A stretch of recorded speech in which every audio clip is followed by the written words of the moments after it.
mendukakan Roh Kudus adalah dosa yang paling tidak bisa diampuni, mungkin pernah kita dengar.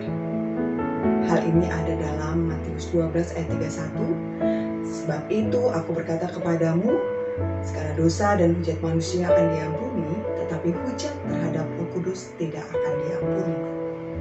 Mengapa menghujat Roh Kudus tidak bisa diampuni? Dalam mengerjakan peranannya, pribadi Allah Bapa, Allah Anak, dan Allah Roh Kudus tidak bisa dipisahkan. Kita dapat mengenal Allah Bapa melalui Allah Anak dan karya Roh Kudus. Demikian juga kita dapat melihat pekerjaan Allah Anak oleh kuasa Allah Bapa dan pimpinan Roh Kudus. Jika kita mengacu pada Matius 12 ayat 22-37, di saat Kristus menyembuhkan seorang yang kerasukan setan, datanglah orang Farisi dan menuduh Kristus mengusir dengan setan dengan kuasa iblis.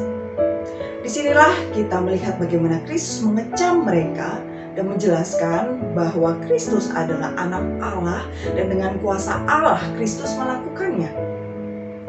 Inilah yang ditujukan oleh Kristus melalui mukjizatnya, bahwa hanya oleh kuasa Roh Kudus, kuasa setan dapat dikalahkan, bukan dengan kuasa iblis.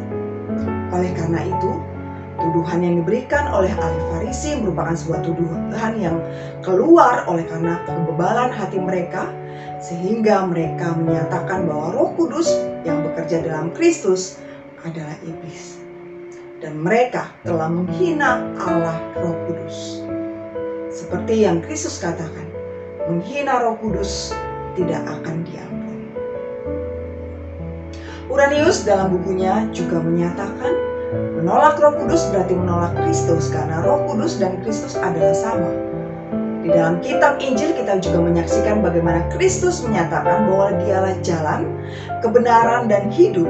Tidak ada seorang pun yang datang kepada Bapa kalau tidak melalui Kristus. Yohanes 14 ayat 6. Kristus adalah juru selamat yang dijanjikan Allah untuk menebus manusia berdosa. Karena itu, percaya pada Kristus manusia akan selamat. Dan bisa percaya pada Kristus adalah hanya oleh pekerjaan Roh Kudus dalam diri manusia. Sehingga dapat kita simpulkan bahwa percaya kepada Kristus sama dengan percaya kepada Roh Kudus dan mengalami anugerah keselamatan.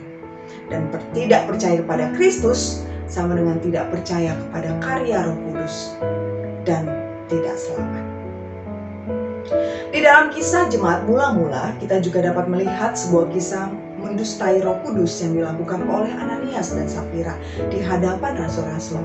Kita dapat menyaksikan kisah Rasul 5 ayat 1-11. Mereka mendustai Roh Kudus oleh karena hatinya dikuasai oleh iblis, dan yang terjadi, mereka mati. Lalu bagaimana kita meresponi kebenaran ini? Mungkin saja kita bisa bertemu dengan orang yang secara terang-terangan menyatakan menolak pekerjaan karya Roh Kudus dan tidak percaya kepada Kristus. Namun, kita harus mengerti bahwa tidak semua orang juga bisa melakukan dosa menghujat Roh Kudus oleh karena kebebalan hati mereka yang dikuasai oleh iblis. Rasul-rasul dalam kisah Rasul 5 ayat 1-11 dapat melihat hal ini oleh karena apa? Mereka dipimpin oleh Roh Kudus sehingga dapat melihat apa yang sudah dilakukan oleh Ananias dan Safira. Kita tidak bisa menilai orang lain, namun kita bisa berhati-hati terhadap diri kita sendiri.